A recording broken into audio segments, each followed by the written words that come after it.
You bring your phone everywhere. Work, school, the movies. Now you can bring it to an Xfinity store for an easy way to switch to Xfinity Mobile, a new kind of network designed to save you money. You can get up to 5 lines of talk and text included with Xfinity Internet at no extra cost, so all you pay for is data. It's never been easier to switch to Xfinity Mobile and keep the phone you love. Click here to see how. Sorry, I gotta take this. Restrictions apply. Limited to select mobile phones. Requires activation of a new line of Xfinity Mobile. Up to 5 devices per account. New Xfinity Internet customers limited to up to 2 lines pending activation of Internet service.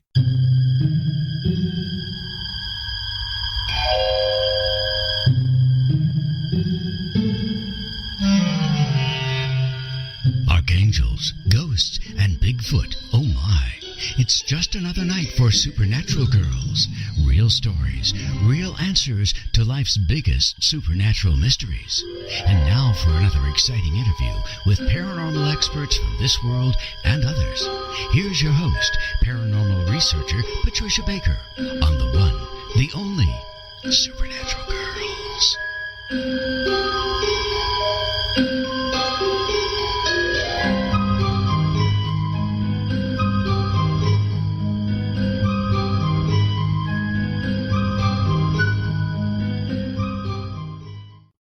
Welcome, everyone, to another exciting episode of Supernatural Girlz Radio. I am your host, Patricia Baker, and I'm here with my fabulous, very accurate numerologist, Patricia Kirkman. PK, welcome to the show. Oh, thank you. It's great to be doing the show again and not have to talk about that terrible stuff. Well, we've both been watching it on Facebook. People have gotten extremely creative. I mean, I'm constantly entertained by the songs that are being posted, the articles that are being. There's a lot of energy going into that. Oh, yes, but a lot of it's negative. Scary. I know. Well, it's all right. It's going to blow over, I think. So I hope so. Strong winds are needed to clear the air for sure. Yeah, winds of change. So you've got number information for us. What's going on? We came to the fire. Here we are. What's happening? Well, today, you're working on a 9-day. It's kind of ending and wrapping up a lot of things, but we really don't know how to get it all put together because it's kind of like business as usual, assisting making things happen. But there's the need to know without being told that people feel that they're supposed to do. It's kind of like a sharing of the heart, but the best of times is don't expect to receive anything if you give. Just accept the fact that giving in itself is good for you right now. We all need that little extra pat on the back, even if we have to give it to ourselves. Okay, Tomorrow's, we can do that. Oh, yeah, we're going to have to do that because there's nobody out there ready to make the leap. But tomorrow is going to be a one universal day. So looking into that, it's going to be more of a special day because it's good for projects of any kind, but it's also going to bring some things to fruition. Nothing is going to come that's going to be easy, but yet on behalf of others, you'll be making changes and choices that are going to actually, in the end, be much better. It's a strange month because the month is about our sensitive side and trying to be a team player and a partner without melting down. That's part of what's going on across the country right now. They're having too many meltdowns. They certainly are. Mm-hmm. Now we know why. Yes, and I'm going to be very kind and keep my mouth shut on that one. So how are you surviving all this changes? I'm having a lot of fun with it. I think it's good great to see so many people engaged. I don't like to see the violence. I think that's terrible. Right. And needs to stop. And violence against people that you don't agree with, that's not acceptable. Well, that wasn't the way it was set out. Yeah. No, suck it up and let's move on and make the country great again and do all the things that we need to do to keep bringing the light.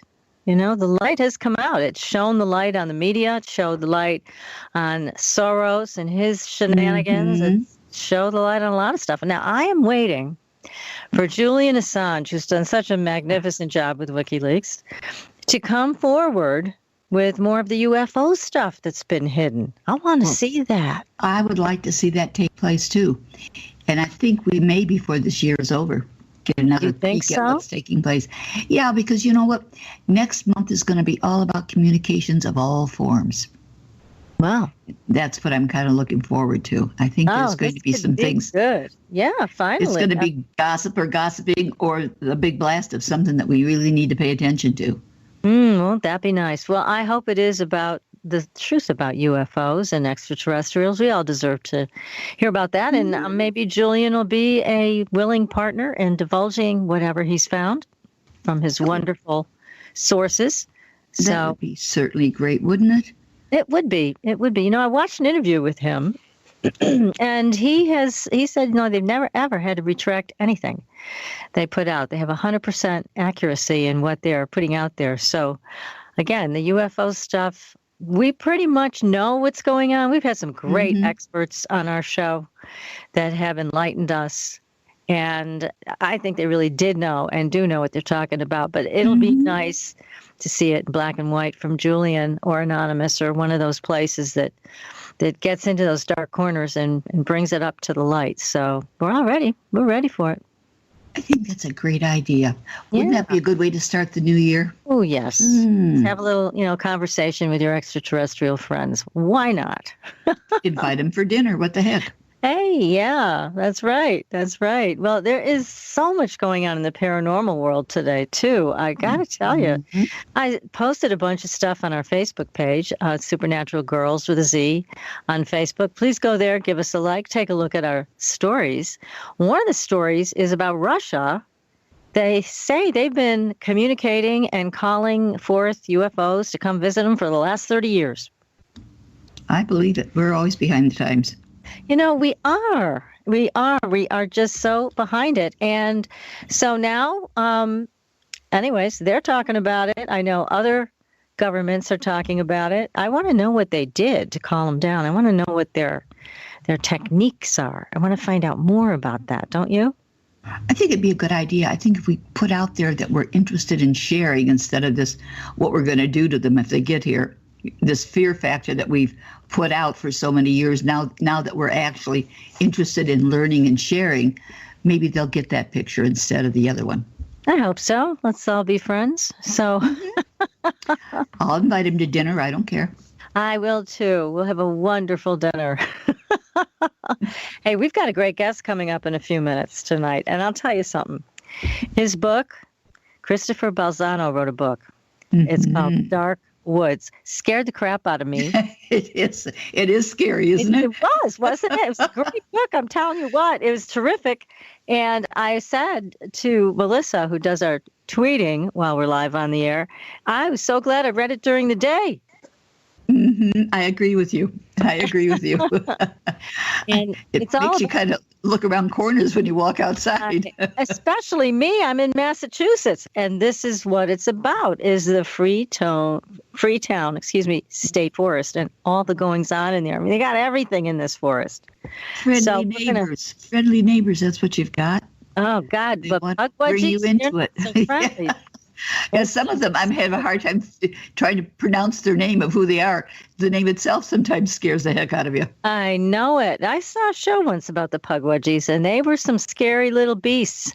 So we're going to hear from Chris. He's going to give us the lowdown on this place, and I will probably never, ever go there. Well, there's no one-way ticket to that place, that's for sure. Yeah, well, there is a one-way ticket. You want a return trip. I do. So the other thing that I wrote that I'm talking about tonight for Paranormal News, and I also posted on our Facebook page. Follow us on Twitter, too, by the way. That's always going to be fun because Melissa puts out really great tweets. So there are all of these mysterious cases of time slips. Now, these are wild stories, and I love them because the people that experience them are very credible. And they had people, for example, in Liverpool on Bold Street. Now, this is a good one. This is in 1996, in July, Saturday afternoon, Frank and his wife, Carol, were visiting Liverpool's Bold Street to do some shopping. So Frank and Carol split up, just like a good horror movie. It's always a bad idea to split up. Frank went to HMV and Carol went to Dillon's bookstore. And as Frank was walking up the incline near the post office, he suddenly noticed that there was this strange oasis of quiet. Now, that's a sign, everybody. You know, you're going to hear this over and over again tonight in the forest stuff, too. And so suddenly he sees a small box van, which looks exactly like something from the 1950s. And it speeds across his path, honking its horn, narrowly missing him. And he noticed the name on the van was Kaplan's. So when he looked back at the van, he noticed that it was actually standing in the middle of the road. He then crossed the other side and noticed that Dylan's bookstore had Cripps' name above the door. He looked into the store and saw women's handbags and shoes instead of books. Mm-hmm. So looking around, he sees all the people were dressed in 1940s fashion. He sees a young girl in her 20s dressed in some lime-colored top, and she's carrying a handbag that had a popular brand name on it, which made Frank think maybe he was still in 1996. So he follows the girl into the store. As he enters the store with the girl, the interior of the store completely changes in a flash. So anyways, the girl, good. No, he had followed, suddenly turns to leave, and he grabs her arm and said, "Did you see that?" She said, "Yeah, I thought it was a clothes shop. I was going to look around, but it's a bookshop." Mm-hmm. Very strange, but he made it back to this time. But that's just one of many stories of people that have slipped into another time or slipped into another reality. And thank God this guy and that girl made it back. Yeah, I wonder what would happen if they're both in that same place, that time zone flips, and one of them doesn't make it back. Yeah. What would that be? Oh, my goodness. I don't know. I've never experienced a time slip. So I can't tell you what it's like firsthand, but certainly these people did. So very cool stuff. So now, scary, yeah, scary for sure. I've had a few brain flips, but not way to go. Yes, we've all had those. So tonight we have Chris Balzano. He is a teacher and a writer originally from the Boston area. He's in Florida now, though, he informed us. And he is the founder and director of Massachusetts Paranormal Crossroads, an online collection of legends and ghost stories from Massachusetts and the surrounding states. He's been a paranormal investigator for more than 10 years, probably going on, 14 years by now? And he's been writing about all of these experiences. And we are lucky enough to have him here with us tonight. Chris, welcome to the show. Thank you very much for having me. It's actually going on 20 now. 20? Oh, wow. Yes, and just in case any of your listeners are wildly trying to Google that website, you would need a time slip because that website hasn't been in existence for about 4 years. See that? Uh-huh. Goodness, you corrected that. So just to clean the slate before we start. So yeah, what is the new one? Yeah, what is it? My new website now is trippingonlegends.wordpress.com. Okay, that's a mouthful. That's where I do the majority of my posting. So okay, good. All right, well, make sure you say that again so people get it. What was it? One more time. Tripping on Legends, like legend tripping, but tripping on legends.wordpress.com. It's much more of a blog that I'm running now. I've taken a very different perspective on the paranormal in the past 10 years. Oh, good. Well, we'll have to hear about that change. So you wrote this very spooky book, Dark Woods, and it's excellent. We both loved it, and it was spooky as heck. Now, how did you get into this with the Freetown Forest? How did you find out about it? You know, I was working at Suffolk University, the law library in Boston, and my boss was a fanatic about the paranormal. By that time, I'd started to become familiar with some of the areas in what's known as the Bridgewater Triangle. And my boss was from a town that was in the Bridgewater Triangle. And he used to be very liberal with my time. He used to say, "Hey, here's an interesting story. Yeah, just take an hour and follow it up." Wow. So I would be able to stop my library duties and satisfy his need to know about a ghost in a certain area of Massachusetts. Good. And he just kind of strolled into my office one day and he said, "Hey, you know about Freetown, right?" I said, my dad had taken a trip to West Africa. I'm like, "Yeah, like Sierra Leone." No, Freetown, Massachusetts. You got to check that out. And he kind of started back towards the door and then he turned around and he's like, "I don't know. They got some crazy, psychic detective out there. I don't know. You find out the information. Get back to me." And when he did that, I always knew that I had a little bit of free time that I was able to work on it. And I started researching this, and there was very little out there at the time. This is, 2000, 2001, 2002 maybe, and there was not a lot of information out there on the internet about very specific things. And so what I began finding about Freetown was nothing about ghosts, nothing about a lot of the paranormal things that I would come to eventually discover. But it was all about this really this heightened level of crime and these really weird crimes that were coming out of that area. Satanic rituals in the forest, and unexplained crimes and disappearances and kidnappings or murders. And I found the detective he was referring to, and his name's Alan Alves. And this was a man who, in a small town in terms of population like Freetown, probably should have gone his whole career without ever investigating a murder or investigating anything that would have made a bleep on the news with this quiet little town, and ended up, because Freetown is not a quiet little town, this man investigated over 24 homicides in his time there. Jeez. And as I discovered, the more I worked with him, he became an expert in occult crime and would be called in to investigate or to consult for cases all across the country and all across the world. Actually, there was even a case in Sweden that they brought him in on. And it started to roll around in my head this very odd question that I'd already started to kind of formulate as I was working on the Bridgewater Triangle. And that was, one of the cornerstones of this Bridgewater Triangle is the Bridgewater State Prison, which is a prison for the criminally insane. Wow. A lot of sex offenders end up going there. That's how I became connected with it, because I used to teach students who would end up going to Bridgewater State if they weren't able to complete our program, because they were convicted juvenile criminals.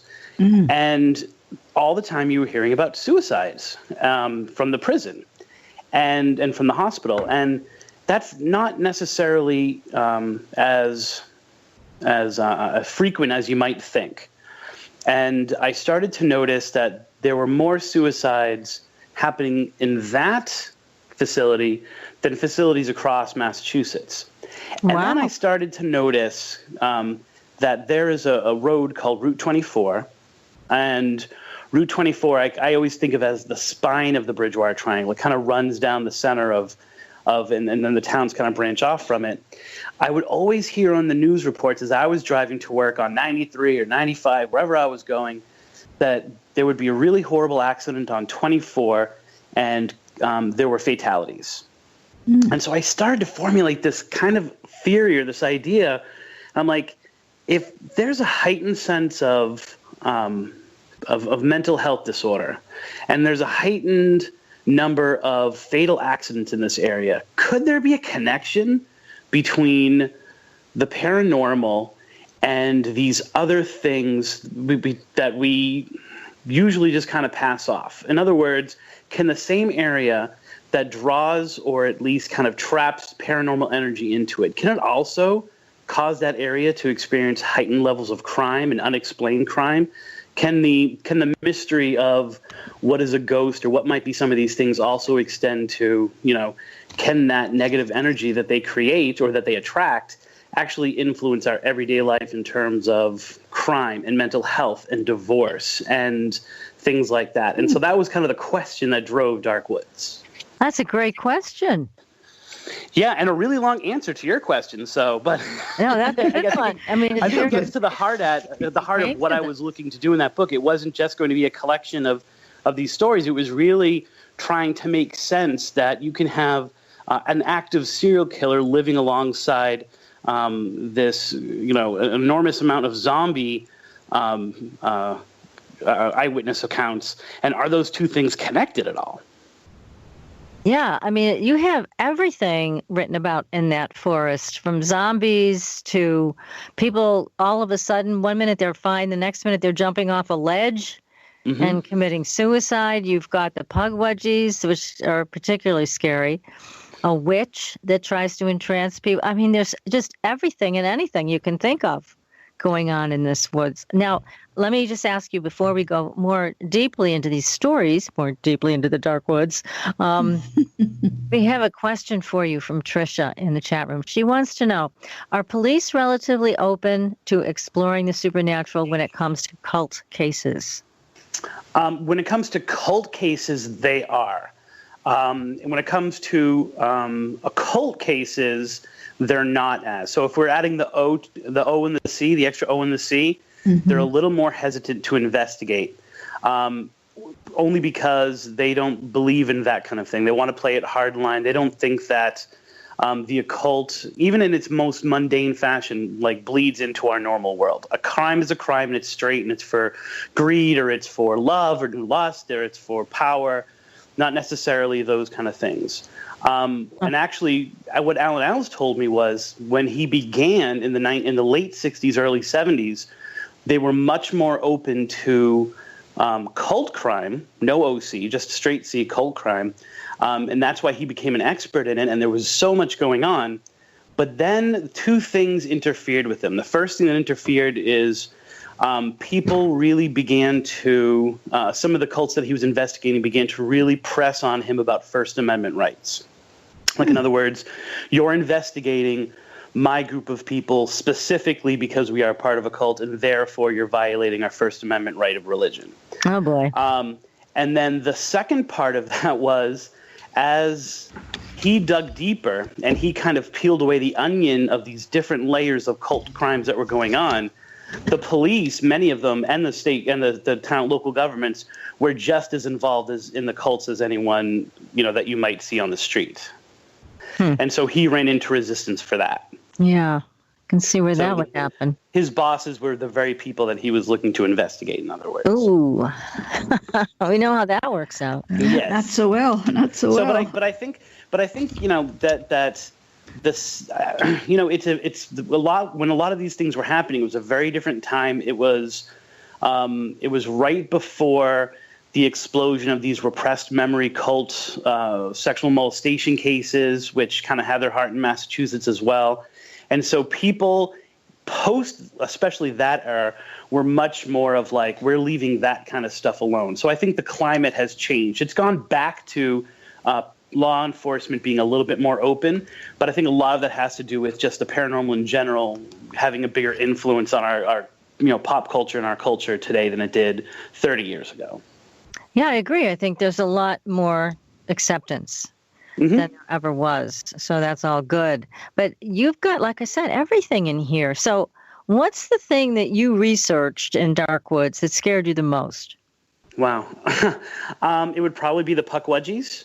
Yes, me too. What about you, PK? Did they get you? You got it. Exactly. Let's talk about those things. What in the world are they? Well, it's they're right now they're kind of a pop star in the paranormal field. Insofar as one of the new Harry Potter houses is Pukwudgies. Really? In the American version of Hogwarts, which is the name has escaped me right now. One of their four houses, one is Thunderbird, and one of them is Pukwudgie. So the Pukwudgie has actually made it big time. When I was researching this, there was literally one reference to Pukwudgie out there on the internet, and that was a kid's book.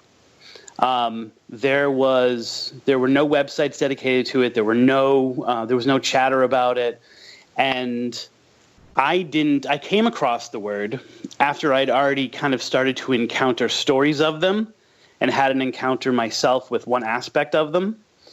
And then I was reading Joe Citro's Passing Strange, and he made a reference to Pukwudgies he was talking about the Dover Demon, which is a famous cryptid case in Massachusetts. And he said, maybe this was a Pukwudgie. And he spent maybe a paragraph talking about it.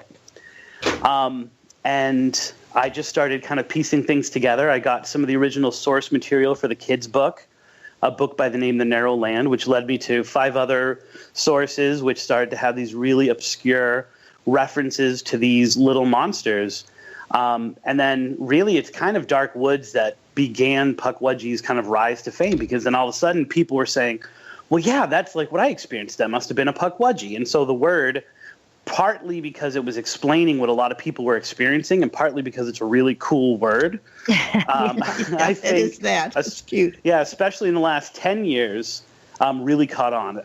And probably about maybe 7 years ago, I was asked to consult on a case on the television show Paranormal State. And they believed that this was a Pukwudgie. And I think since that moment especially, like Pukwudgies have just exploded and the lore of them has kind of shifted. And as a folklorist, which is what I truly am, it's very interesting to see something I said in an interview 10 years ago with a question mark at the end, like, well, I don't know, maybe this is an idea now has become part of this rich tradition of the Pukwudgie. And I'm like, well, wait a minute. No, I didn't mean that it necessarily was. I'm just saying it was a possibility. Like, I didn't say anything about strawberries. I didn't really mean to. And now every reference to Pukwudgies has strawberries. So it's kind of an interesting little evolution. It is. But describe them for our audience, please. Sure. What do they look like? They are generally a 2 to 3 foot tall. The best way to explain it would be an extremely hairy troll. They have an elongated nose, usually kind of a belly that hangs over their waist. They have been described, and I'm starting to get the idea that there's more than one thing which people are calling Pukwudgies. Mm-hmm. So it's kind of an umbrella for, I think, a few different species. They're either covered in red hair, or they're covered in, what would best be described as human hair. They sometimes have been described as having blonde hair. Now, there's stuff in the folklore about them from years ago. I mean, these aren't something new. They've been in the Wampanoag Native American tribe folklore for 600-700 years. So they're not a new thing. But they tend to, in the stories, like wrap themselves in grass that has gone dry. And so they've been described as being blonde as well. And they are trickster spirits who used to be known to play practical jokes on the Wampanoag and kind of cause mischief. And then at some point in the Wampanoag history, they changed from being these little tricksters who would be like, look what the Pukwudgies did again, wah, wah, wah, to being really being a blight on the Wampanoags. They would burn villages. They would kidnap people.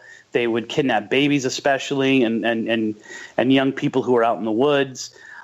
They would, in the lore, they are in many ways responsible for destroying the creator god. So these are mean little guys who nowadays they don't seem to necessarily be burning villages and things like that. They seem to be territorial instead. And so they might not necessarily attack people, although I've gotten some scattered reports of that. But they more of are discovered in the woods by people, and then reappear to those people in almost a just so you know I know where you live kind of fashion. So don't be going around that forest again. Yeah, you had somebody in the book who actually ran into one of these things, and then it was staring in her window at her. Mm-hmm. There was one case, the case of Joan, who was walking her dog, and she came across the Pukwudgie in the woods. It's almost as if time froze. Then there was a noise. She looked back; it was gone. And then a little time later, she woke up. Just at like that kind of waking up you do when something bad is about to happen when you're asleep. And she looked, and this 3 foot tall person, this 3 foot tall Pukwudgie, was looking at her in a window that was about 5 feet off the ground, and just kind of staring at her and smiling at her. And she said that she never went into the forest after that. And so there have been a lot of different things attributed to them since Dark Woods first came out.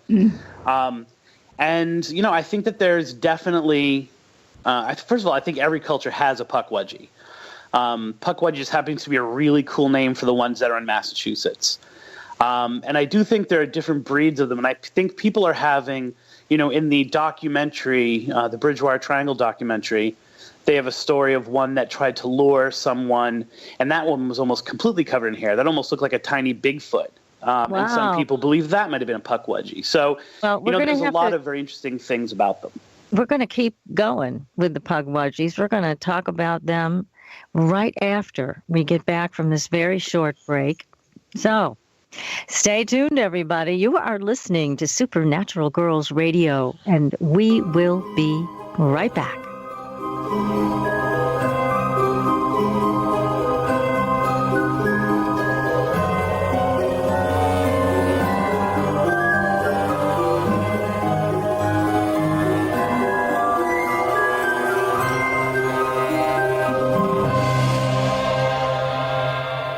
Listening to IRN, the Inception Radio Network, Chicago, Illinois.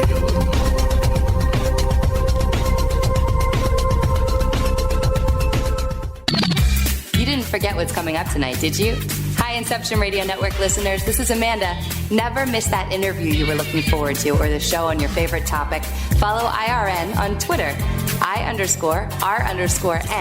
and get reminders about the evening's live shows as well as fun and important updates throughout the week.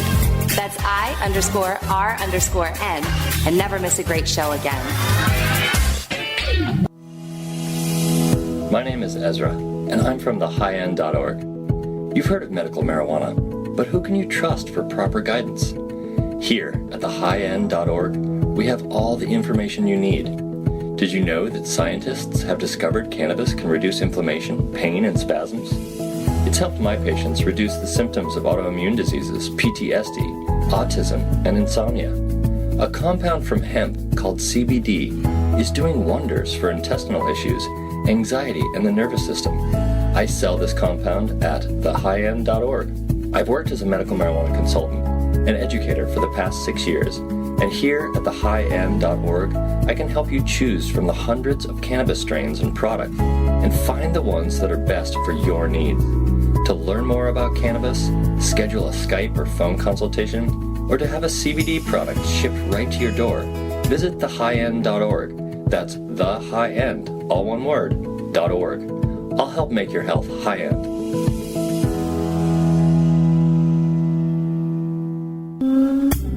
Hi, can you hear my voice? Imagine how many other people can hear it too. If you have advertising needs, then look no further. The Inception Radio Network currently has openings for on-air advertisements and radio show sponsorships. Given any thought to your Jenny had a dream of joining the national bobsled team.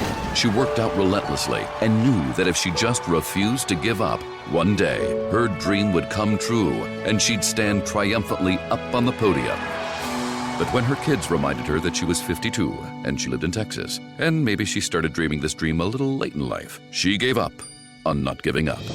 But then she heard how Geico could save her money on car insurance, so she switched and achieved that dream instead. Target demographic? Inception has you covered there too. Advertising on a network gives you multiple opportunities to advertise on a wide variety of radio show broadcasts, and we have one to fit every advertising need. You know, in recent years, internet radio has exhibited a phenomenal listener growth. An Arbitron Edison survey shows that online radio boosts at least 33 million unique visitors each week and 54 million each month. And that number amazingly continues to grow. And these listeners are a part of many businesses' core demographics. And surveys have shown that internet radio listeners are far more likely than regular radio listeners to spend money on a whole range of activities. You know, internet listeners vote, they dine out and eat fast food, and they grab a cup of coffee. And here's the interesting one. They buy items online at a much higher rate than all other market segments combined. Internet radio also enables businesses to connect with consumers during work hours, where increasingly more lifestyle decisions are being made. Advertise with the best. The Inception Radio Network offers competitive advertising rates to fit just about anyone's advertising budget. Stop by today at www.inceptionradionetwork.com or call us toll-free at 1-888-919-2355. Get the word out.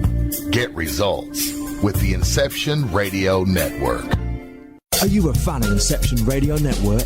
Do you reckon it's the best alternative talk radio station on the planet? Well, if you do, head to facebook.com/Inception Radio Network and like the page. Tell your friends, spread the word, and keep listening to the best. Hello, Inception Radio Network listeners. This is Amanda. Remember, you can take your Inception Radio shows on the go. Just download the Inception Radio Network app for your iPhone, iPad, or Android smartphones and access live shows, past shows, guest lineups, and much more. Just visit the iTunes Store or the Google Play Marketplace and download it today for free. Your property tax bill. Have you seen it lately? It's frightening. Your property taxes are going up while your home value is going down. It's time to fight back and win. For the real truth about the property tax system, get attorney Pat Quintilian's book, Are You Getting Screwed on Your Property Taxes? How to Find Out and How to Fix It. Attorney Quintilian answers all your questions and gives you the facts you need to fight a property tax bill that is spiraling out of control. You'll also read about what happens to property owners who don't check their property records, only to find out too late they're taxed on square footage, fixtures, and even buildings that they don't own. Is this happening to you? Learn your rights. Buy attorney Pat Quintilian's book today. Are You Getting Screwed on Your Property Taxes? How to Find Out and How to Fix It. Available on Amazon.com.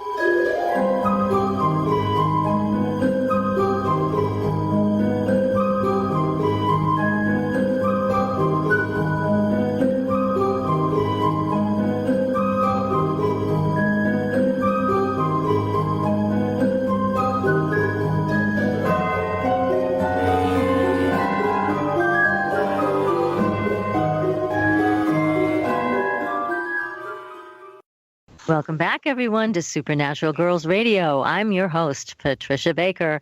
I'm here with my co-host, PK, all the way from Tucson, and our terrific guest tonight, very interesting, Chris Balzano, the author of 7 books in the paranormal field. But tonight, we are talking about a really spooky one. Dark Woods. Oh, my gosh. So we're talking about the Pukwudgie, but we've got a question here for you, Chris, from the chat room. It's from John. And he wants to know, is this common across the globe, this Pukwudgie thing, or is it local to the States, United States? I think the local name for it is Pukwudgie.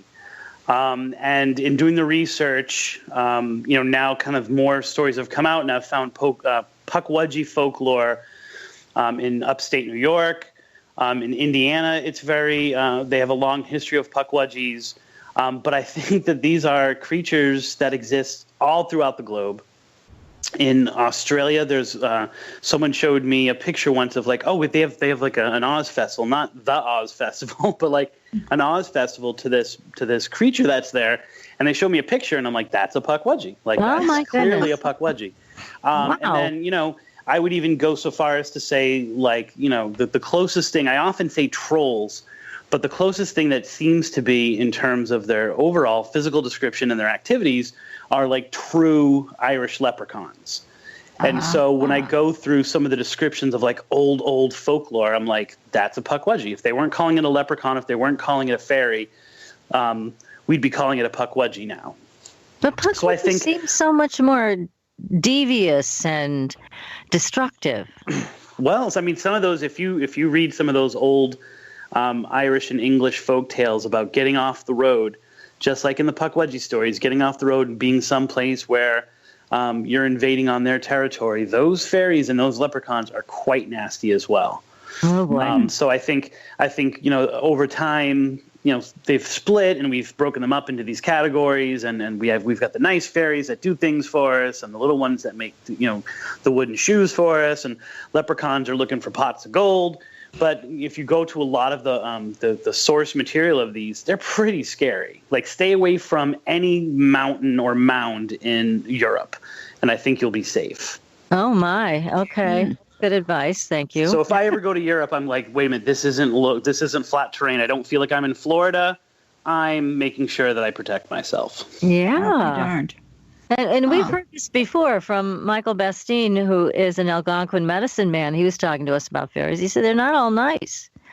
So, Yeah, You you know? got to watch out for these little creatures. So And here's I recently heard a story. One of the things I do is I work on the radio show Spooky South Coast, which is out of the Bridgewater Triangle area. And we had John Tenney on. And John Tenney was telling about a fairy incident that he had in Michigan. And to me, that, once again, that was clearly a Pukwudgie. So that's my goal next summer, is to get up to this area in Michigan and investigate it for myself, or look into it myself. Be careful. Always. Always. Here's a question for you from the chat room from Klaatu, asking, is this similar to the creature featured in the book and movie Communion? Well, here's the interesting thing. I would say no, but I'll kind of hedge it with this. I've had people who have spent decades feeling like they had an alien encounter and an alien abduction story happen to them. Once they've read Dark Woods, and once they've read a little bit more of what I've written about Pukwudgies, they almost become convinced that it wasn't an alien, that it was a Pukwudgie. No kidding. So, and that's, I think, what I said, like, view of this. When we don't know, when the paranormal touches us, we have no frame of reference other than popular culture. And so we latch on to the things that we know. And so when you experience, and when something becomes popular, such as aliens, and you get a description of it, and it's close enough to make you feel comfortable with what you might have experienced, you go, okay, that's it. And I think the same thing is true for Pukwudgies. Then when people began hearing these reports, they're saying, that was really close to what I experienced. I feel comfortable that it is partly explained, and so there's a small bit of comfort in knowing that the unknown that you just touched is a little more known. Yes, that's true. Now, here's another question, or actually statement, from Well-Endowed Psychonaut. What a great name. I'm pretty sure the native lore says to not even think about these things, let alone go looking for them. Yeah, I mean, the best way to dispel a Pukwudgie, it would seem, in all experiences I had except for one, is just to okay, that's fine. Well, I'm not going to go where you asked me not to go, and it's going to happen. In other words, there's no frequent people are tormented for years by Pukwudgies. There's really no stories like that. So it seems to be the only way to get rid of them, and the only way to have them stop being a part of your life is to just ignore them, and it will just go away, which is hard to do at the time. But, there are, like I said, there's not a lot of multiple Pukwudgie encounters. Yeah, that's good. Now, you had your own experience with them trying to lure you into the forest. What happened? Yeah, I mean, I was, and this probably says a lot about who I am as a person. When I went to my bachelor party, instead of doing the traditional bachelor party things, we went on an investigation. How cool is that? And I would probably say, as I'm kind of working back in the field now in a different perspective, it was so not an investigation. It was so much more a legend trip. But we went to this cemetery in New Hampshire called Vale End, and we were going there for several different ghosts that were supposed to be there. And one of the things that had been reported there were these monsters that would physically attack people. And I got this from Fiona Broom and her website, Hollow Hill. And she had actually yanked, right before we went, she had yanked all the stories off of her website because she didn't want to sensationalize this story. And she was really in fear for people's lives. And I was like, that sounds like a great place to go on a bachelor party. So let's go. And as we were in the main part of the cemetery, kind of looking into, a very kind of traditional folklore kind of blue ghost that's supposed to be there, that's a spirit of a jilted wife, I began to see these little puffs of light. The best way to describe it would be, like an orb that you physically see with your eyes, and it becomes just like a burst of light and stays there for a moment and then kind of goes out. I come to learn that these things are called Taipaiwankas. They're probably most associated with like Wisp of the Will or Will of the Wisp. I always forget which way it goes, but yeah. In European folklore, of course, so I'm watching Brave with my daughter saying no, those are Taipaiwankas. And she's like, Dad, please stop. And so I was watching these lights, and I said, you know what, I'm going to go follow that. And so I went a little bit deeper into it, and I couldn't find anything. And then I saw a little bit deeper in the woods, another one of these little bursts of orb light. And so I went a little deeper into the woods, and then I saw one a little deeper into the woods. And so at some point, after doing this trail for about 5 minutes, I went, you just get that feeling. I'm like, something is luring me into these woods. And if something is luring me, that means that it's probably not friendly. So I made my way back to the main cemetery, and I'm kind of like, all right, guys, we need to kind of get going here. Like, let's move along to the next part of the cemetery. And then I start to see the lights again. Ooh. And by this time, the people that I'm with see it as well, and they're like, "Oh, let's go." And I'm like, "Nope, we're not going to go follow those." And then pretty soon, the lights start happening with more frequency, and we're standing there in this cemetery, which is not a huge cemetery, a nice small New England cemetery. And we feel like, we're in the middle of the Super Bowl because the lights are just flashing from the woods. And at that point, I was like, you know what? This is probably not the best place for us to be right now. So let's slowly start making our way out. And at that point, again, those Tai Paiwunkas are part of kind of like the Pukwudgie triad.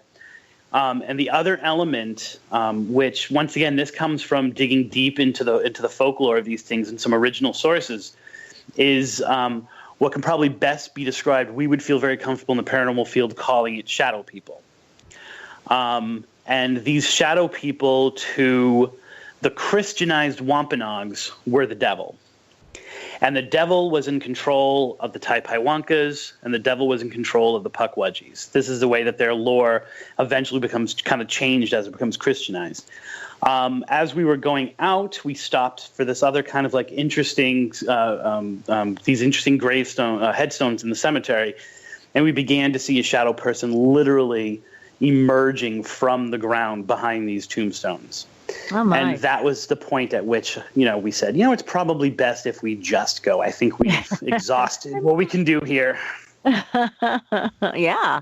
Now, one of the questions we were discussing off the air, we're going to ask you now, is about, is there any special weapon to kill these things? Other than your boredom with it, no.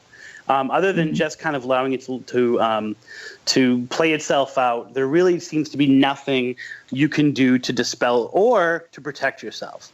And the interesting story I was going to tell you is that when I was on the show, Paranormal State, they brought me in as a consultant, but I was here in Florida, and they were investigating in Massachusetts. So their approach was, well, let's record him. We'll ask him all the questions. We'll record it, and then which is good because I'm not an attractive person.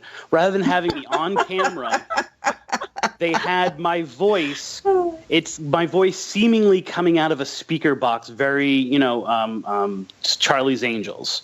Uh-huh. And so they were asking me questions, and I was answering them via this speaker box, which was interesting because Michelle Belanger asked me all these questions, and I've never talked to her in my life. But I was responding to her because she was literally just being fed questions, and then they would just edit my answers into it.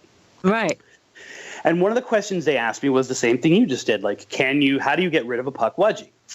And I gave the same answer that I just gave you. Like, there's really nothing that's documented that says it. Now, there's something about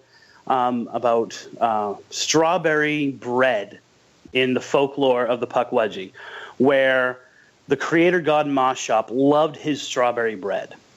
And he went off for a while, which seems to be when the Pukwudgies kind of take control of things. And he comes back, and his wife says, you got to stop these Pukwudgies. They're destroying everything.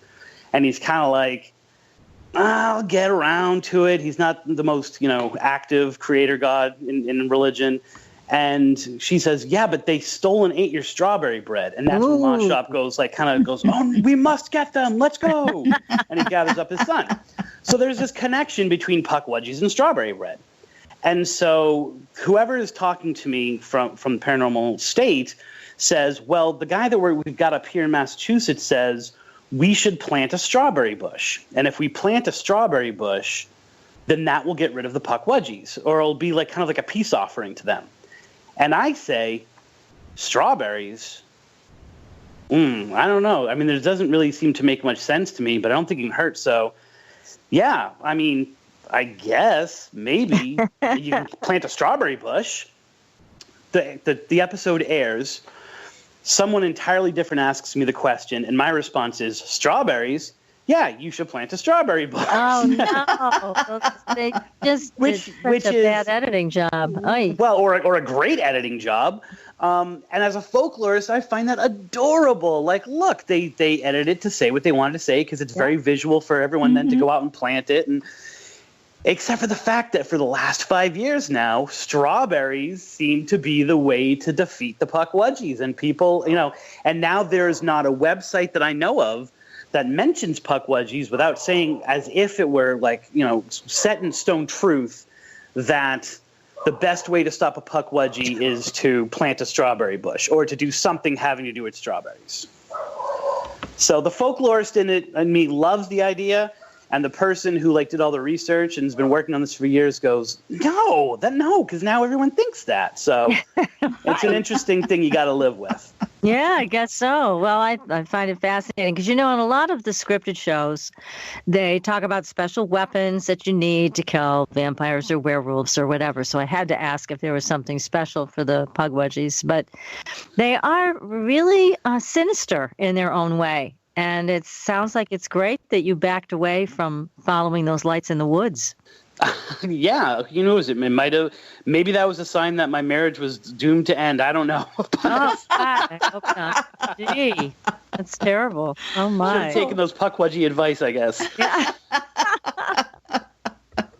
No strawberry bread for you. Oh goodness. So tell us more about what you found in your dark woods exploration. What was the next thing that you found most troubling about dark woods? I think you really have to split it into two different halves. It's almost like two different books that I try to connect. The most obvious disturbing thing are the cult crimes, because those are things that really did happen. Those are things where I've been contacted by people who have been involved in it, from the criminal side of it, which is really intimidating and scary. And so those are the things that are disturbing to me because, in addition to being real, many of those crimes are unsolved. Oh. And so, and there are a lot of theories. There are a lot of different ideas about what might have happened. I track it, out into then parts of Rhode Island. Like once it kind of gets too hot in the forest for this because of all this activity, the major really deep cult, the deepest level of the cult kind of moves on to Rhode Island. But I track it even Freetown, that it was in kind of what is Essex County. When you think of the Salem area, the Salem, Massachusetts area, not in Salem, but that part of Massachusetts. I'm able to kind of track them across the state and then settling in Freetown for about 20 years. But those are people who still exist. Those are things that were real. Those were crimes. Those are real. Those are real people who still don't know where their families are from abductions and things like that. There are still a lot of people who don't know, who their daughter's killer was. And that's something that's going to be explored by the same guy who did the Bridgewater Triangle one. He's working on, a documentary on one of those serial killers that, I was like, what, I'm going to hand this off to you because I ran into more dead ends and it kind of freaks me out. And so he's taking up that kind of gauntlet to try to solve those cases with some of the law enforcement that are now retired there. Wow, so there's that part of it. Yeah.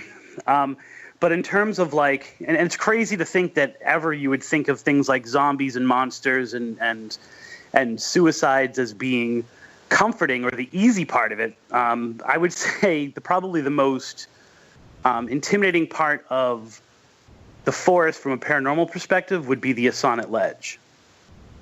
Yeah, now that sounded like it had its own bunch of dark power. When people got up there, they were normal, and then after a few minutes, they were crazed. Right, and it really fits in And once again, this is a term that I always mess up, but the whole stone record theory, the stone record theory of this a sonnet ledge was a quarry for years until there was an accident and people died, and so they closed it down. And there seems to be something in these rocks that has kind of picked up the juice of the negativity of the Bridgewater Triangle in the Freetown State Forest specifically, and then has kind of emanated that in that area, so that people then oftentimes, I shouldn't say oftentimes, but there have been over 24 suicides at this ledge.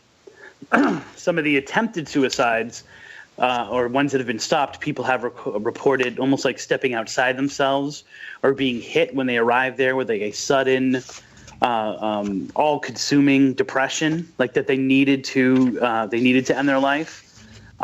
People have seen the ghosts of people jumping from the cliffs, from the ledge. People have reported a woman in black up there, who is supposed to be, someone who was up there waiting for their lover who never showed up, so she committed suicide. And they have physically seen this woman, both jumping and then kind of at that top part of the ledge. People have seen ghost lights coming from the water within the quarry. They've seen lights kind of rise to the surface, almost as if something is trying to escape. Now, when I was talking to Alan Alves, in addition to however many suicides, which is a really hard number to confirm, according to him, the entire Freetown State Forest is a dumping ground for crime. So people commit murders, for example, and they dump the bodies in Freetown because of its access to Boston, to Providence, to Brockton, to Springfield, some bigger cities, in New England in that area. And he says very specifically, like, we know there are bodies down at the bottom of the Sonnet Ledge in that quarry. We can't get to them. We can't, every time we go down there to explore them. Now, this is his word, so I don't know too much about this kind of stuff, but he says the water becomes too cold and the machines can't go down there and it's too murky and all these kinds of things. Or people just don't care enough to actually put the money and the investment into go getting it, even though people have confessed to having dumped bodies there and things like that. So whether these ghost lights were actually spirits of people who are still, trapped in that water area, that's what it sounds like to me when they're trying to rise to the surface and then getting kind of almost like pushed back down. Now, what about the possibility that this ledge could be set with a curse? Because the Wampanoags were treated badly, and as you mentioned in the book, some of them even jumped off the cliff rather than being taken prisoner. But do you think it's possible that one of them or a group of them left a curse there so that people would have that horrible experience of wanting to kill themselves? It is always a chicken and the egg thing when you're dealing with the Bridgewater Triangle. Although it should be said that when the Wampanoags were there was no ledge. The ledge was created by blasting for the quarry. Because I was corrected by that years ago, and I was like, you know what? Excellent. Like, rather than be defensive and be like, no, you're calling me a liar, I'm like, I just learned something. And so those reports might have happened other places, although it should be said that people have noticed people who look like Native Americans from hundreds of years ago coming down the ledge as if they were falling from it. But there's no actual Wampanoags who died going over the ledge. Okay. That said, every time you seem to come to an answer and be like, okay, I can grab this. Like, all right, so King Philip's War, which happened in 1675, horrible things happened. It was the last great kind of battle. It pretty much wiped out the Wampanoag tribe, except for small pockets of them. That must be why the Bridgewater Triangle is haunted. That must be why Freetown is the way it is. They've put a curse on it. Until you go further back and you find out that the Native Americans really didn't want Freetown.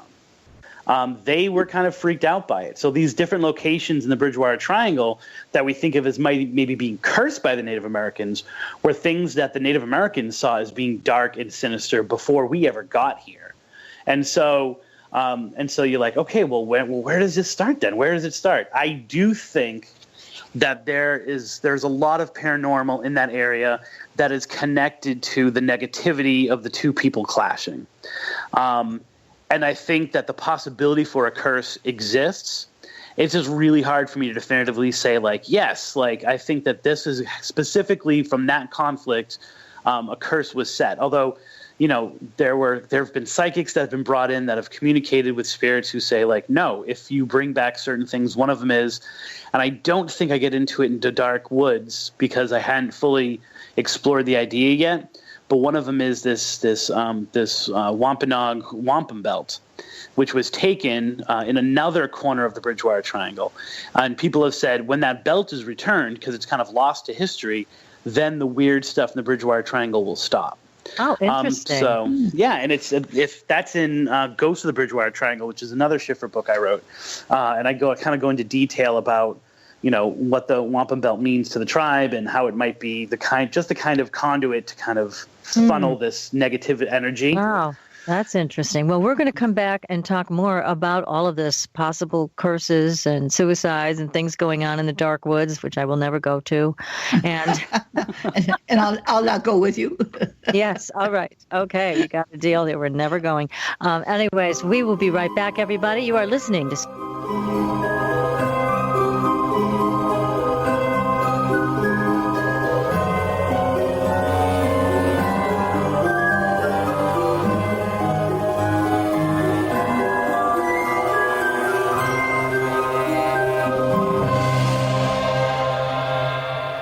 Listening to IRN, the Inception Radio Network, Chicago, Illinois.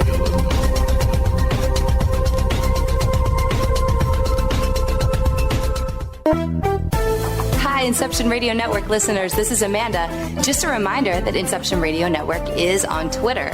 Follow us at I_R_N and keep up to date about who's on tonight, what interviews they'll be doing, who's guest spotting, what topics they'll be covering. Tweet to us, tweet about us, retweet topics to your friends, and most importantly, never miss a great show again. That's I_R_N.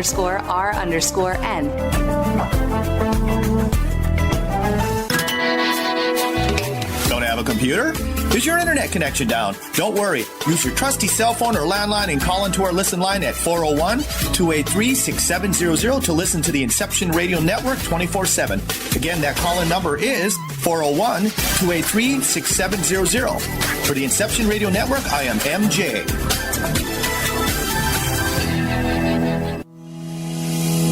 My name is Ezra, and I'm from the highendorg. You've heard of medical marijuana, but who can you trust for proper guidance? Here at the highendorg, we have all the information you need. Did you know that scientists have discovered cannabis can reduce inflammation, pain, and spasms? It's helped my patients reduce the symptoms of autoimmune diseases, PTSD, autism, and insomnia. A compound from hemp called CBD is doing wonders for intestinal issues, anxiety, and the nervous system. I sell this compound at thehighendorg. I've worked as a medical marijuana consultant and educator for the past 6 years, and here at thehighendorg, I can help you choose from the hundreds of cannabis. I just saved hundreds of dollars by switching to Geico. I feel like I'm on top of the world. Disclaimer, you will not be transported to the top of the world. In the unlikely event you find yourself at the Arctic Circle, seek shelter from the elements immediately to avoid frostbite and or hypothermia. Geico will not be responsible if you find yourself in a cave or crevasse with a lonely, abominable snowman, who in all likelihood will force you to play games including but not limited to Go Fish, charades, Chinese checkers, or his personal favorite, Red Rover, send Yeti on over. Geico is not liable for any damages, either physical or emotional. Geico. 15 minutes could save you 15% or more. The strains and product, and find the ones that are best for your needs. To learn more about cannabis, schedule a Skype or phone consultation, or to have a CBD product shipped right to your door, visit thehighendorg. That's the high end, all one word, .org. I'll help make your health high end.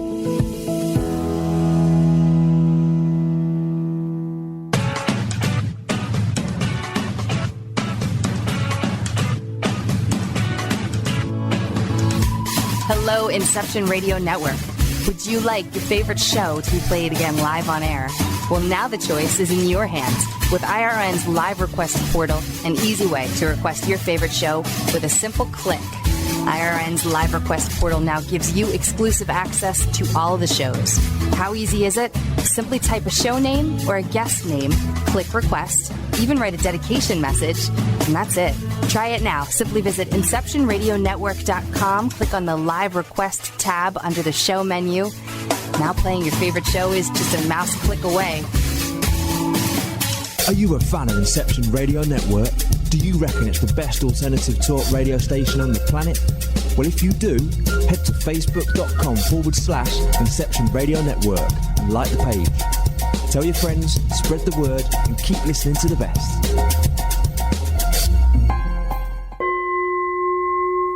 Are you ready for a new experience of freedom and powerful connection?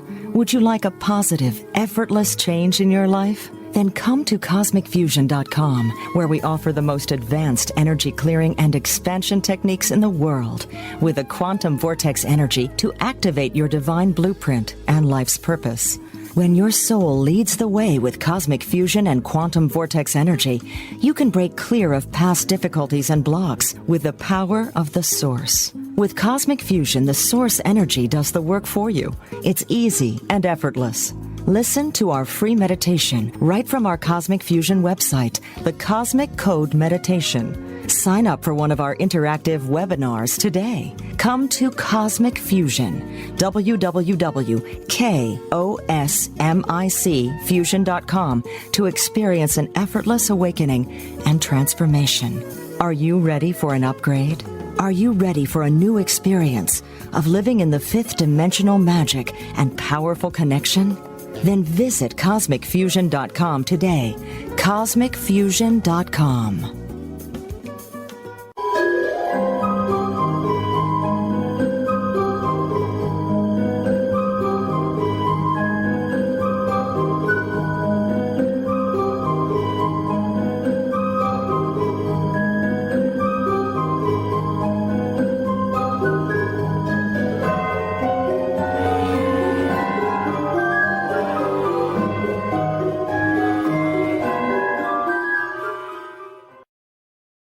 Welcome back, everyone, to Supernatural Girlz Radio. I'm your host, Patricia Baker, here with my co-host, PK, and our terrific guest tonight, Chris Balzano, who is the author of 7 books on the paranormal. And tonight, we're talking to him about the very scary, very spooky, dark woods. I really recommend it. Don't you, PK? Oh, definitely. And you better make sure that you can huddle up in the corner because it's scary. It is. It's very great. Great book. So here's a question from the chat room, and then I know, PK, you've got a question. Right. Too. So this is from Daria. Daria wants to know, Chris, do you know of something called a domovos? They look similar to the Pukwudgies that you've been describing. No, I don't. How is it spelled? Domovois. I may not be pronouncing it correctly. I don't know if I'm getting that, confused with a very similar mythology behind the golem of Jewish folklore. Is that, I don't know if those two things are connected for some reason. My mind is connecting them in the same kind of stories. I don't know. I know a lot about the golem. It's a very different kind of creature. Right. But I think I've run across that word like in Jewish folklore tradition, but that's the best I can do with that word. Okay. But I would love to hear more about it, so I just wrote down how to spell Daria, it. if you want to give us more info, we're happy to talk about it. So, PK, you've got a question. It's a good one. Yeah, I was asking you about the stone that they have at, and I was wondering if that stone over where the ridge is, if that was in other areas besides that one, or if it's indigenous to that one space where all the bodies go. So, in researching the where some of the stone went, and of course I can't follow every rock, but I was able to come up with a few different places, 4 places in particular, and all 4 of those places are extremely haunted. 2 of them are were known as the Breakers, which are which they are these mansions that are in Newport, Rhode Island, that are right on the ocean. One of the other locations is Fort Adams, which is also in Rhode Island, which has become very recently, the groups that I work with, the show Spooky South Coast, has done some events there, and it's a very, very haunted location, which is interesting because when I was writing the book, I went out to Fort Adams, and there were like a few scattered reports, and the people who worked there were like, well, the people have seen this and that, and now it has kind of new people who are running it, and they're really much more open to talk about the stuff that's happened there. And the fourth place is, one of the things that sparked me going out into the Bridgewater Triangle, and that would be the Taunton State Hospital, which was originally the Taunton State Hospital for the Criminally Insane. It had a really antiquated, derogatory title to it. It was like, big building where crazy people who commit crimes are, which over the years has become, it served kind of different purposes. Part of it burnt down a few years ago. But one of the areas of it, the foundation, which is where the rock ended up, many of my juvenile criminal students were there. It was a secure lockup there. It was a secure lockup, kind of like a step down before my program.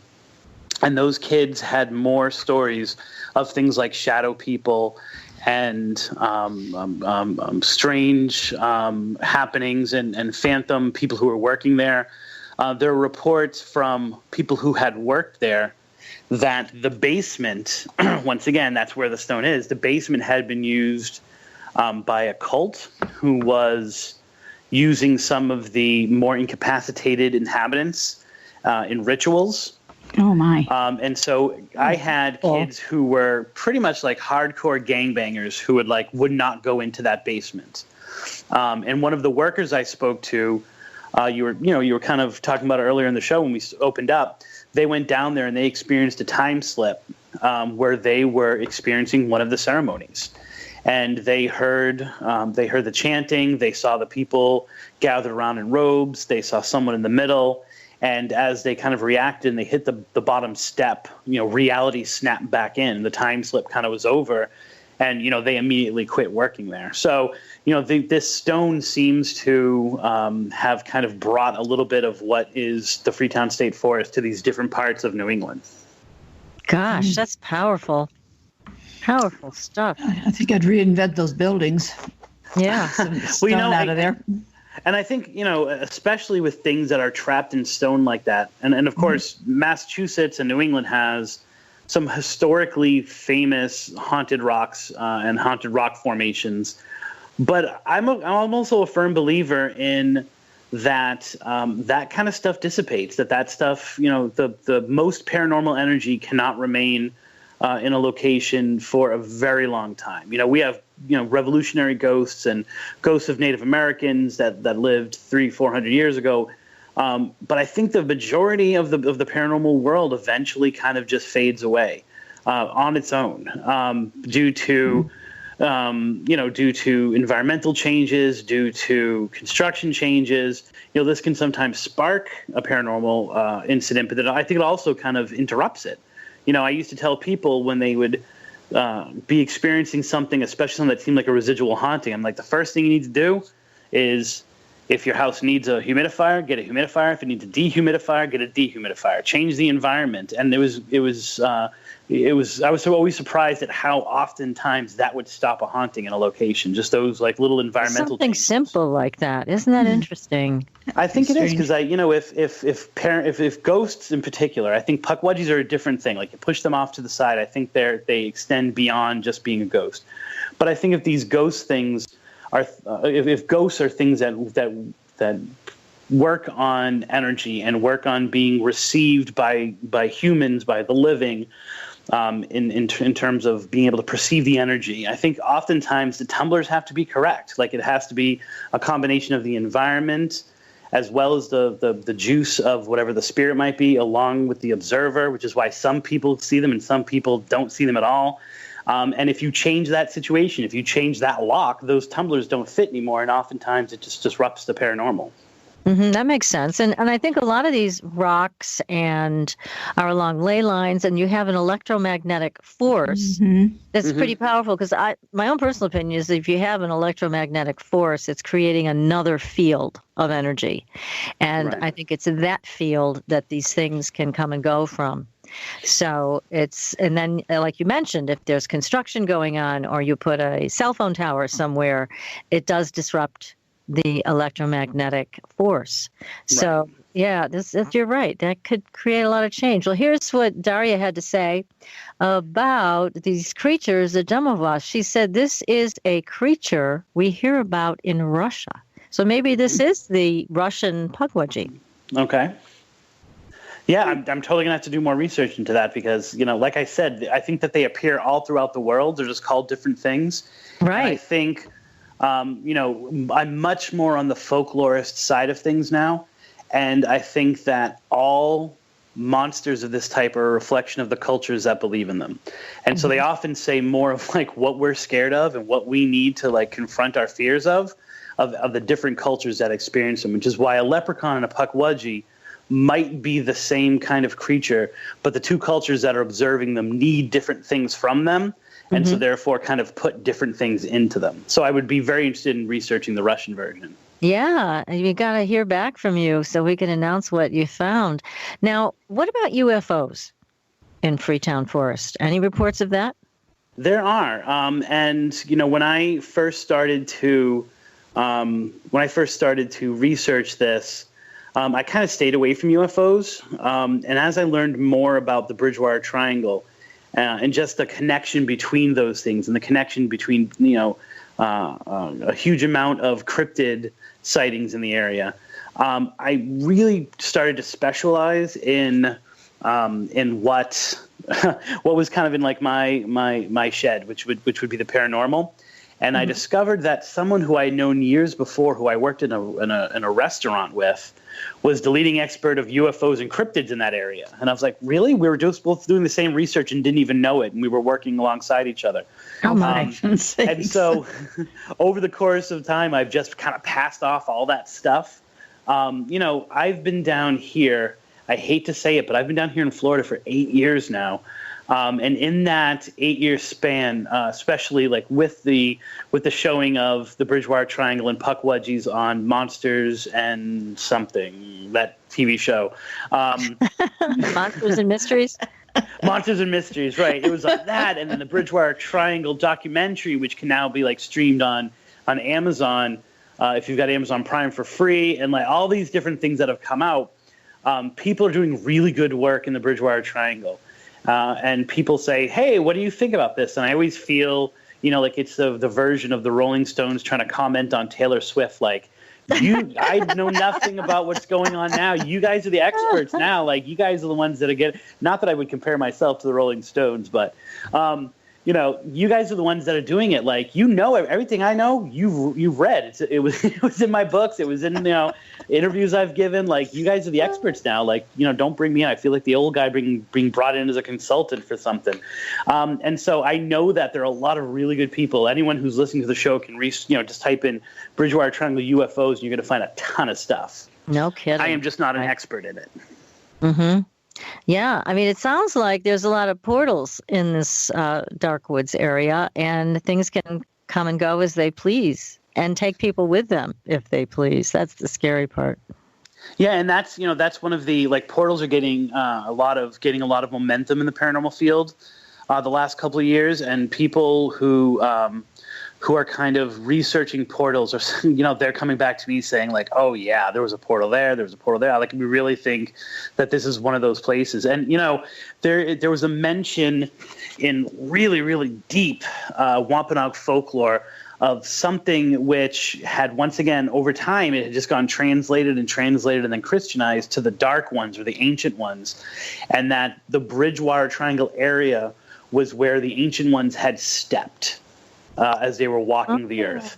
I think that fits in with everything. I think it fits in with your ley line idea, which people have said that that's an area. It fits in with this kind of this portal or vortex idea that it's just kind of it just seems to be a place that has been touched. Definitely. Definitely. I mean, I can't think of any other reason why these things would be able to come and go so prolifically and so easily.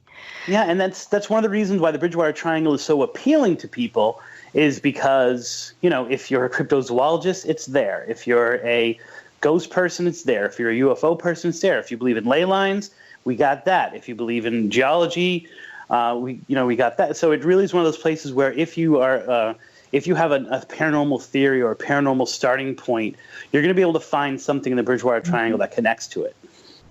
Stop shopping. Yeah. You got it all. Good for all time zones. You've got it all. Freetown Forest here in Massachusetts. Now, you must have heard of Skinwalker Ranch. Mm-hmm.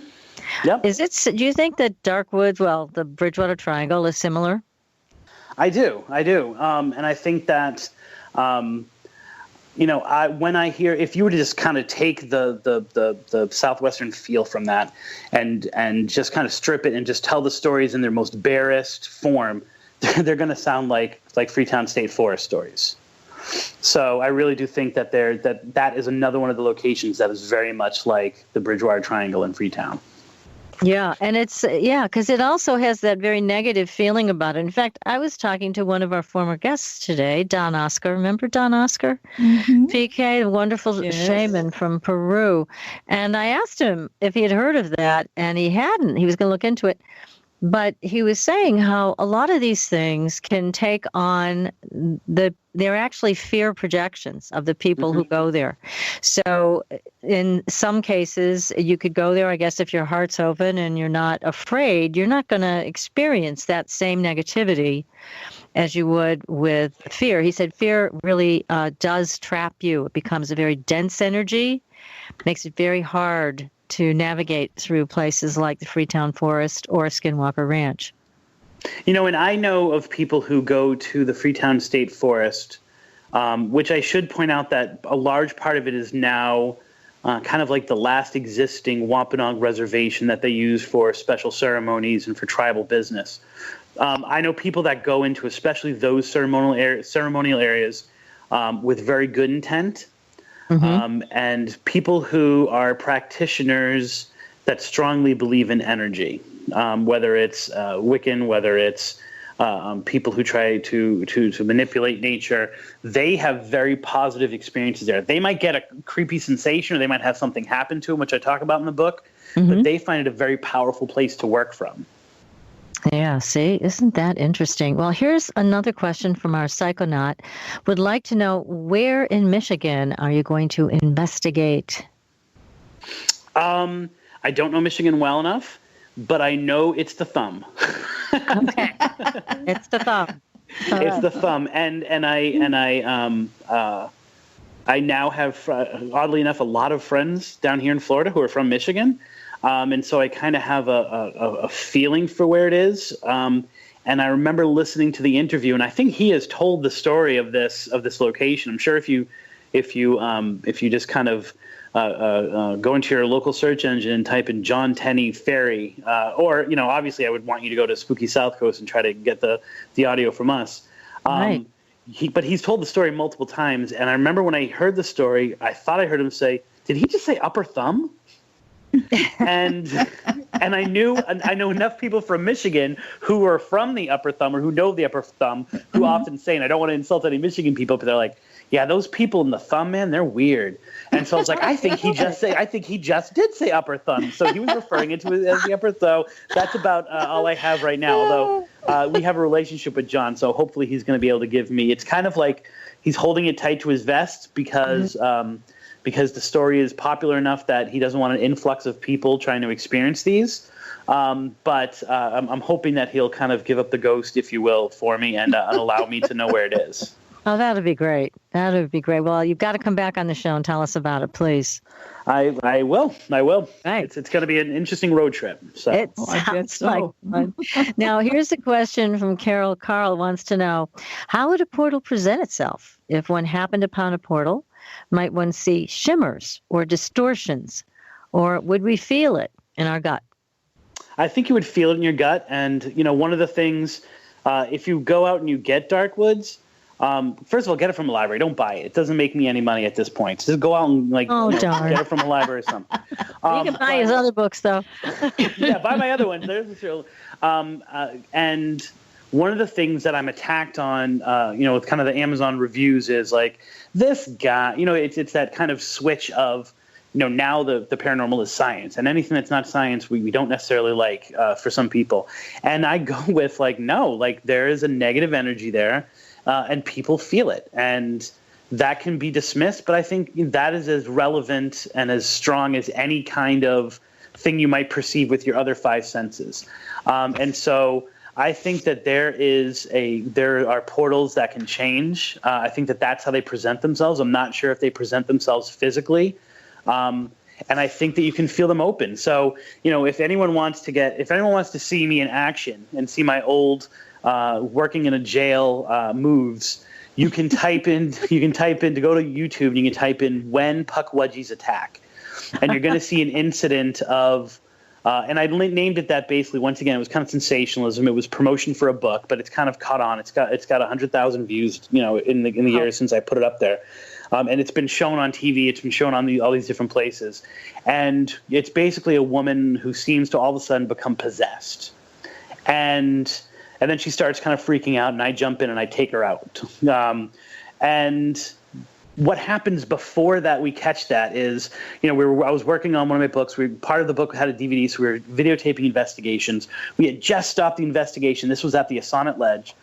And the woman who you see who seems to become possessed she's very sensitive. She's a trans medium, and she has had this kind of thing happen to her before.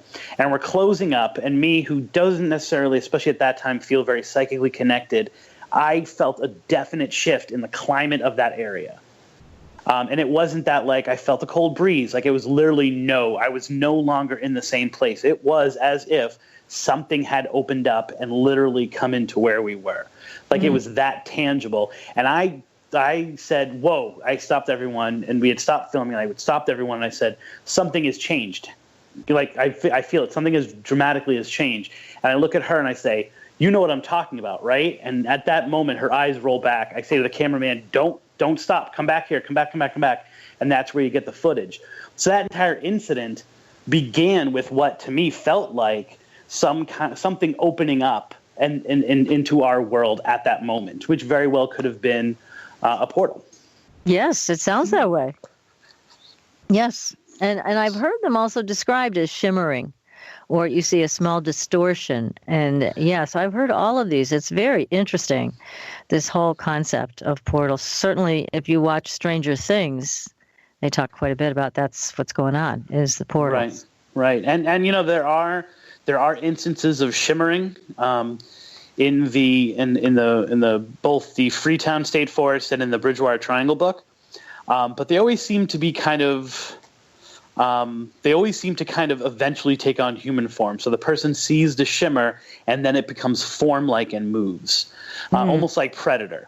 Like in the Predator movies, which is the way that they've described it to me. Yes, and so. Right. So I've never experienced where it's it becomes a shimmer and then it's kind of situated in an area. Mm-hmm. I've always heard more stories of it like this shimmering becoming something. Wow. So. Oh gosh, well, all of those things are right here in Massachusetts. Oh my goodness. So how about Bigfoot? People have reported that too, right? Yeah, and Bridgewater itself, the three Bridgewaters, which was kind of Lauren Coleman, the cryptozoologist who coined the phrase Bridgewater Triangle. That was his original starting point, was pretty much the Bigfoot and cryptid sightings in those three towns. And then he started kind of branching out as he was getting more stories of weirdness. The Freetown State Forest, not as much as other parts of the Bridgewater Triangle, but especially the Bridgewater area. Many people consider the heart of the Bridgewater Triangle the Hockomock Swamp. And there have been Bigfoot sightings there as well. So it's definitely a place that is known in New England as kind of like the Bigfoot capital of that area. Oh my goodness! See, look as well as giant snakes and big pterodactyls like thunderbirds and things like that. So and these gigantic demon type dogs and the hellhounds. The hellhounds, yeah. Too, huh? You all live in the hot spots. I'm just living in the hot spot. Yeah. Right. Well, I'm in Southwest Florida, so it's pretty hot down here as well. So. Oh gosh, but you said you miss Massachusetts, huh? I definitely miss Massachusetts. Yes. It's there's a deep history here as well, but it's deep. And it's really one of those places where, to some degree, it's lost touch with its personality. It's lost touch with the stories of its past because so many people here are not from here. And so because it's kind of gone through these cycles of different ways of people living here and different, right now it's, there are a lot of, for example, Canadians and Germans who kind of bring their stuff with them, but they buy like whole neighborhoods and then rent them out to people and stuff like that. And so it's really hard to get a handle on the personality of a place because everything is shifting all the time here. So that's my goal. That's, I've just, after 8 years, I've really kind of put my flag in the ground of trying to track more of those things down. What about the Cuban influence in that area because of their, well, we'll say voodoo type things or whatever that they've used in the past? Has that influence been brought over and utilized more? We're going to have to wrap this up real quick. I was going to say, I think in this area probably has more Haitian than it has Cuban where I am on the other coast.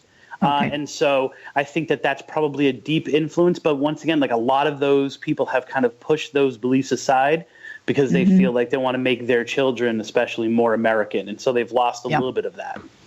Well, Chris, thank you so much for coming on the show with this fabulous. Thank you very much for having me. Yeah, it's our pleasure. Delightful. And keep in touch and let us know. Shoot us an email when you've done your Michigan investigation or any others. We'd love to have you come back. Excellent. Thank you very much. And I appreciate you having me on, and I'm hoping that I can come back and talk to you guys again. Oh, please. Look forward to it. Absolutely love it. Look forward to it. Now, next week, we're back to dreaming, lucid dreams, where guess what? You get your own portal. So, everybody, this is going to be cool. And until next week, we will see you on the Blue Highway like we always do. Good night, everyone. Good night.